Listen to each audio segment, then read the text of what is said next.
je dis, son lui par exemple, Thomas Loa Kaza incompétent. Au moment on a venu de l'université, à Bouki en union, tout ce qu'on a été gardé. Maintenant le peuple ne se retrouve pas. Le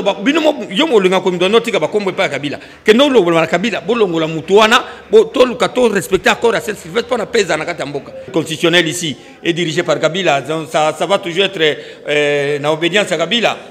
Tout ça contre le Koana. Tolungaki qui est unité nationale les ala ça plus de 10 ans le ministre était pour le ministre tout ça la bien et ça normalité on n'a pas exemple Matata Mponyo Bandia Matata Mponyo Aibimbo on soit Ibaki Akena na ngwapi akotika na Maniema voilà des gens que nous voulons plus dans la vie de Kinshasa ils doivent rentrer voilà on est sur les villageois Saki alingi atala émission ya kambangu Info plus, aïe,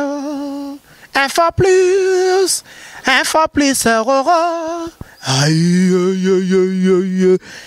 Na cliquer, na koti YouTube, na tala info plus, Pona mona, bansango, ya musique, ya culture, péa, ma cambonien, César et Kao, info plus, tala pe mona.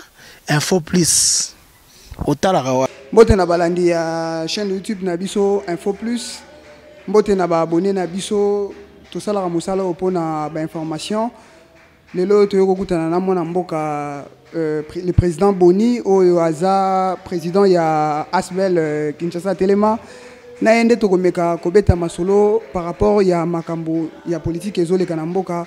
Mbote président. Mbote papa journaliste Ndegorangai. Boni Kinshasa. Ouais, l'association va très bien, l'association a évolué bien. Toujours Bundaka kana installation na presque na ville Kinshasa Mobimba. C'est to atteindre déjà 10 communes, to comme Lukato matsa ba commune mususu pour l'intérêt bakinois. Objectif na c'est défendre l'intérêt bakinois.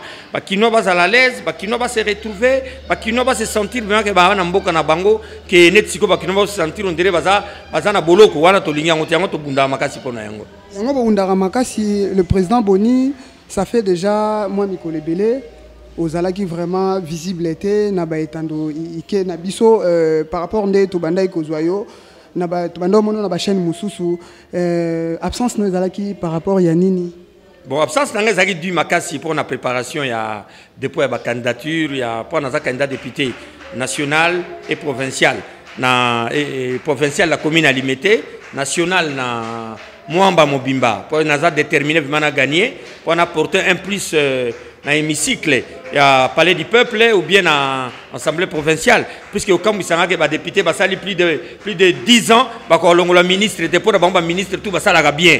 Et ça normalité. Et puis les députés, 10 ans, ils sont incapables de voter SMIC. SMIC pour les fonctionnaires. Pour le salaire pas fixé, c'est pas au côté. Donc nous bisous toujours nous avons pas porter en plus. En plus na biso, il y a un moment trop chargé na magamo et puis moi magamo mike ba kanelenga pa ba kangangai bon. Et les cas qui n'ont bien répondu qui n'a pas appel na bango na kenda kiti na parquet général ba sambisa ngai ba interroger ngai na komati na baner bon ça va maintenant je suis très calme je suis disposé à tout moment wana ça ba intimidation moi pamba to banga ngote wana bloko mike président Boni olobelaka trop Kinshasa lelo toujours tambola na Kinshasa est comme saleté ndenge lobi bakanela kiyo kokanela wana ezalaki par rapport ya maloba ya makambo kako lobaka pona Kinshasa to par rapport ya makambo na bino ya politique to ezalaki pona non justement puisque politique dans le cadre de Kinshasa quand je dis son lobi par exemple Thomas Loa Kaza incompétent au moment on a venu de l'université à Bouki en union tout ce qu'on a été gardé tant on a quoi na ba archive je constate que atana banini azui a résilié même contrat dans la société mon banda ko salango alinga sala contrat muso asika ça je dois parler je dois pas croiser des bras quand j'ai dit que le gouvernement Tibala c'est un bande des aventuriers doivent tous partir balingité bon qu'est-ce que moi je dois faire il y a un moment na kenda ki jour mona maki base nga nous avons plus de 200 personnes na ko linga koy na bi linga koy bino de bomuzo ki Tibala bo pesi musala maintenant le peuple ne se retrouve pas bolo ba binomo yomo linga ko mdono tika ba kombo pa Kabila que no lo ba Kabila bolongo la mutuana bo to lukato respecter accord à cette Sylvestre pour na pesa na kata mboka bon tout ça quand j'ai dit ils sont mécontents Boni tu veux te faire croire tu es qui bon c'est ça le problème il y a un monde ba contre ba comment que lukabiso na ba menace belé voire même ba enlever ngai balevaki ngai na rond-point ngaba bakobwaka nga na kokuta mitendi dépasser mitendi la bakenda obwaka nga kuna. Heureusement que balaki babwaki nga na kar baboteli nga mbongo na batelefone nayaki nango, tout ça pour l'intérêt du peuple. L'air babwaka ngai omoni batelevizio na bino pesaka na import la babwaki ngai bakomo discuter moko lobi président Boni pe azakane na raison mambo lobaka eza solo adito sundola na biso yango nde na bika. Donc Nzamba protéger nga jour wana so Nzamba te bandeko na nga ya poto bozolanda melem su bonga mona nga sute kombo monsieur dimna lokola ba yumo ba bo mamboka ba biso tola bango bo batmo ba uta soki api bakomi ko mona la biso na kata ville ya Kinshasa et biso to kanga maboko yango biso to telemi mbalo yo to telemi on va pas lâcher la prise jusqu'à la dernière énergie tozana bango jusqu'à la dernière énergie bozana bango. Président Boni ezana batebele lelo soki bazo régner na Kinshasa c'est parce que balobaka bakinois bino moko bakinois boza ba naïf botiaka kaka makelele musala na bino ezali beaucoup plus na makambo musique, beaucoup plus na makambo olata bato bazo talibanda bazo ya ko s'accaparer na pouvoir bino mo bosala keloko te mais yo telemelaka toujours Kinshasa yo olansaka campagne moko na yo kaka ezalaki que cette fois-ci même ata candidat président de la République ya kinois dossier wana esuka ndenge nini. D'abord, na lingi yoza mopanzi sangunga na ko tuno mituna te. Est-ce que ko longola terme no bimisi naïf? Eloko bimisi kinoza naïf ko longola. Elobamaka. Pardon, longola ko ça nga plaisir. Bon na longoli président. Merci beaucoup. Loko longola on a CPL. Pas ko benga biso to ba naïveté. Tala, le meilleure école de la République démocratique du Congo, c'était à Kinshasa. Kolata ya Kitoko ezali na Kinshasa. Na habité so ba école à bien monsieur à Kitoko ezali na province ko leko ezali na ville à Kinshasa. Je ne pense pas. Je ne pense pas. Quand on dit que ba kinois bon non, batika biloko. Musique ya Kitoko ezali na Kinshasa. Yoka soko beta musique les Calais Jeff ont chanté. Balobi yangone milibino na d'arriver. Ba Calais Jeff a mbi indépendant cha tozuiye. C'était la table ronde non? C'était des idiots. C'était pas des idiots. Bato bazo régner bazo utaka libanda bazo ya président Boni. Kamboté, il y en a zoya. Le fait de suivre la musique, cela ne veut pas dire qu'on est imbécile. Non. On avait des musiciens intellectuels dans cette ville de Kinshasa. Hein? Tozagina Dilumon, Papitex, ils travaillent à la Banque centrale. Hein? Bajibé, ce sont des intellectuels. Des Ouera, ce sont des gradués, ce sont des intellectuels. Hein? Banani, Félix Oazé, ce sont des intellectuels. Pour te citer tous les clients, on va mettre la musique, mais le président Boni, bino bozolela, tozo kendeka wana, ozo répondre ngai. Lelo bozolela makambo kendo bakinois telema.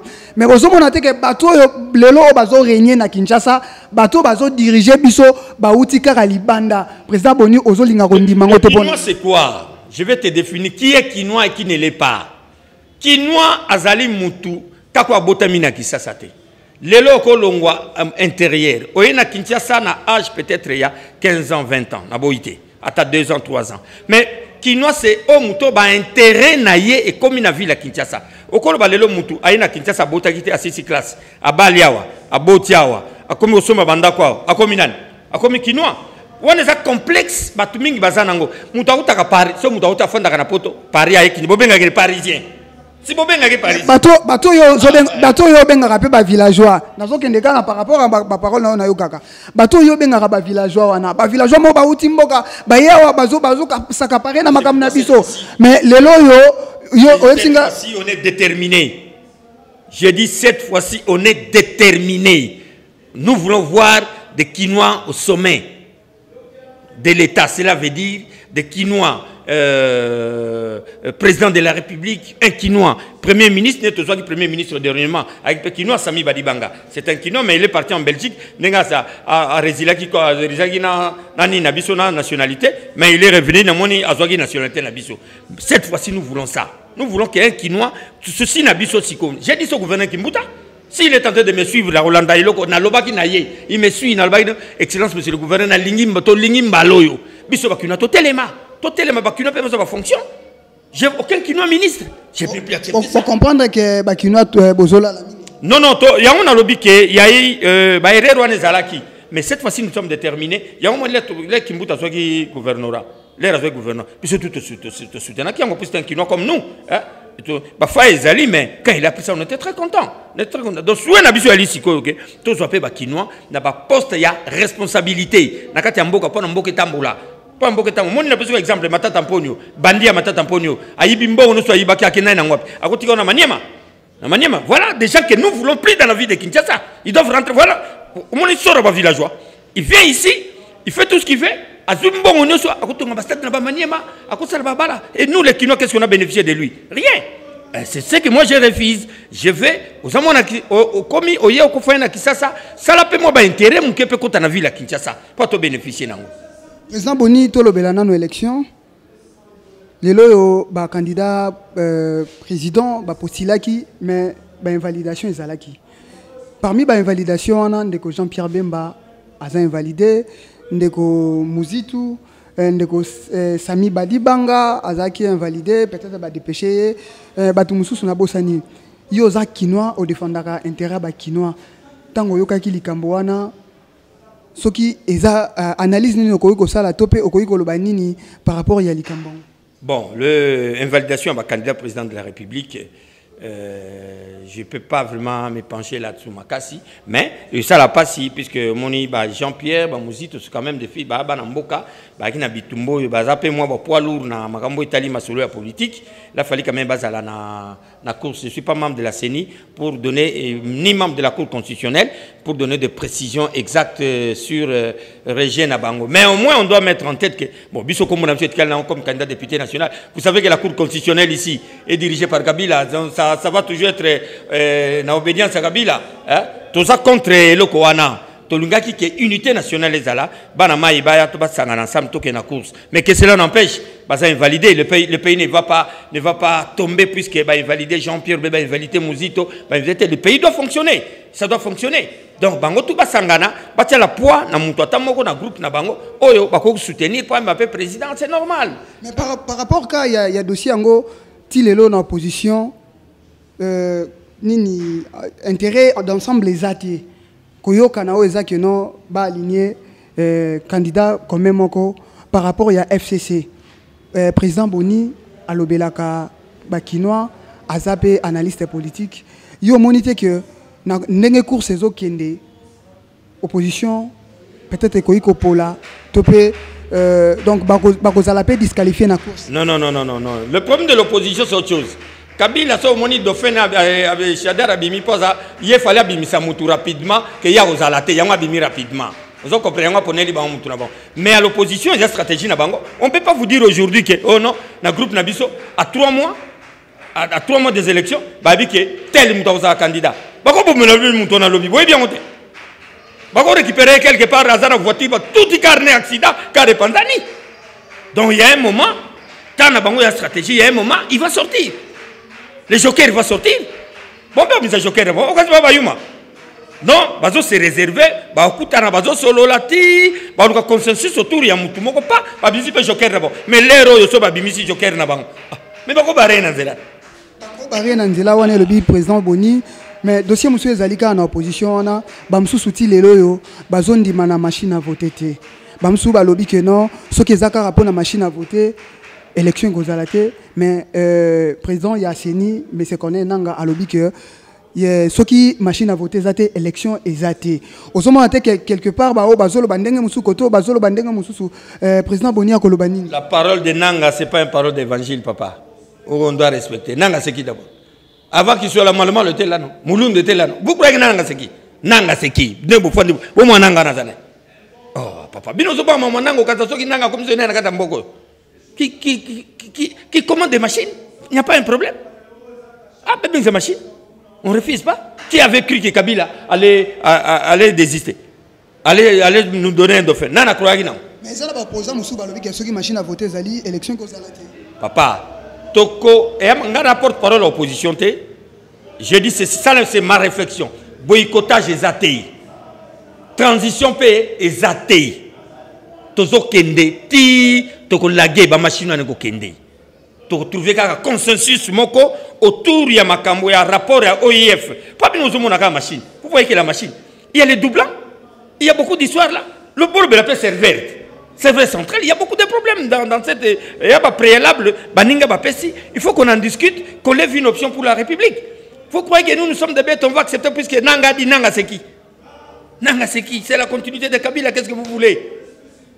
Soyons calmes. Otianase, Ndenge, président de la République, à Lobaki, qui est candidaté, à Pessi Dofenaye, c'est comme si Nanga arrivera à céder. Soyez calmes. Nzamba Tikabana était na Congo. Je sais que la politique c'est pas un cadeau, il faut comprendre, c'est un combat. Tu sais, la science politique, il faut protéger les pouvoirs. On ne peut pas protéger le pouvoir. Alors, bisope, oh, tu as une institution, tu as un pouvoir. Tu as un pouvoir, opposition. Mais bisope, bonito à Libanda. Je dois me battre aussi pour ça. Nous allons nous investir. On va trouver des compromis sur ces problèmes des doublants, des gens sans empreinte, tout ça, tout ça, on va trouver des solutions, un compromis d'ici. Moi, j'avais dit à Nanga, il ne faut pas que toute l'histoire de la République tombe sur ta tête. Il ne faut pas que toute l'histoire de la République tombe sur la tête de ces messieurs. Il va mourir comme le mal aussi, blague. À ça, la GT, Zalikama Mboka. Mboka basarana nangote ne tozo kendera ba malem tokolukati tozo consensus autour de ça puisque non balancer appel d'offre ya ba bulletin té balancer kangoso le 19 eleki début septembre balancer appel d'offre ko ba bulletin de vote pas il y a nombre ba tout non balançant le ba lançango to 5 avant balancer appel d'offre ba bulletin ba tout le consensus autour de la machine autour de bloc agnon mais je sais que je suis confiant en mon Dieu, j'ai confiance en mon Dieu, on va trouver une solution sur ça. Président Boni, tu as na suka émission na biso. Ba enyoso ba kolanda biso na chaîne YouTube na biso Info Plus. Ba retenir nini topeli lo ba suka na yo kozala nini et puis opesa contact na yo na bato enyoso ba kolanda. Batu balanda biso mingi ezala na Asie, ezala na Europe, ezala en Afrique. Soutenez votre pays. C'est notre pays. Oh, tozana mboka mususu tozana ngote. Ezaka o nzamba pesi biso. Botiana se tozo bunda likambo ya rapport ya OIF. Ya Organisation internationale de la francophonie o apesa kibiso pour to laguer ba disposition intérieure ni tozana kati ya biloko wana. Je suis sûr que tokolonga to dit que zabitumba. Zabitumba ça facilité mais je suis convaincu qu'on va gagner. Le peuple gagne toujours. Quand on est en face du peuple, le peuple gagne toujours. Alors, beau soutenir biso makasi na ba losambo na bino na ba prière na bino na ba neuvaine na bino pote tolonge tumbo yo soko zo bunda kaka bo biso to binga kwanganga te to ebiki cité kaka kolo azali kolo ndem to tia biso maboko pote to libérer peuple yo azomona pasi bo na ba misère belé bo eza mala mingi te soki bolingo atteindre nga facilement ezali 243 82 50 58 702 243 82 50 58 702. Voilà un numéro d'appel d'Angaï. Appelez-moi à tout moment. Je vais répondre bino. Mais, na sengi bino, vous soutenir biso. Vous soutenir biso makasi. Et vous allez bien. Na balo sambo na bino. Attends, moi, paie ma coquille.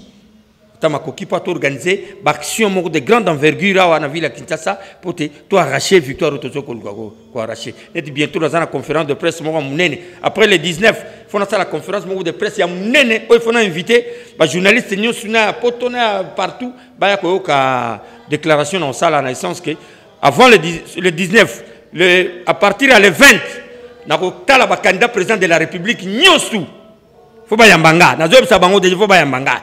Bon, bah, il y a un programme de Zandeni. Il y a un intérêt qui est Zandeni Nakati. Intérêt qui est Zandeni. Puisque je donne un exemple, 5 chantiers au Bassagi Namboko, premier temps, 280 km de route pour la vie urbaine pour la vie de Kinshasa. Et mon anate, Banzela Nutuza Akufa. Alors, total, on a une vision. Et puis, total, on a un groupe, on a un Kinois. Alors, nous allons donner un mot d'ordre au Kinois. On va donner un mot d'ordre au Kinois. Vous allez voir. Bon, mon anato sur la binobo. Soto, quoi ici à Nakin, qui n'est au bouger. Na commune niveau so na quoi ici na kine olala wana tembea sute ya ona sengi bino bocha biso maboko ochanga iteme bocha biso maboko po to tombola mboko. Merci président. C'est moi qui te remercie beaucoup. Wana zalaki président Boni président ya Asbel Kinshasa Telema ngawa bino Mustafa Malembe ne na ebisa bino ka keno bo mesana na ngai na koko si sa te sans kena pesa ya ba yangai ba dédicace na bango ya liboso ezana mon président mon 2G mon papa Lukman Moudingumba, le vieux Babi Mboli, l'agence Badem Oversi, Henri Modogolongo, les motivateurs. Ya Mustafa Kobange, assalamu alaikum. Ravel Boyenga, Korega, les grands couturiers. Salatabou, moi c'est qui tourne à Avenue Benteke. Na tangi ba kombote bo comprendre ezalaka kandengo wana ngawa bino tokutana na mikolo mizali koya bye. Saki alingi atala émission ya kambangu info plus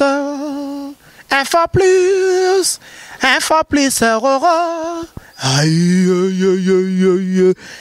Na cliquer, na koti YouTube, na tala info plus Pona mona bansango ya miziki ya culture pea makambonya César kao info plus tala pe mona info plus.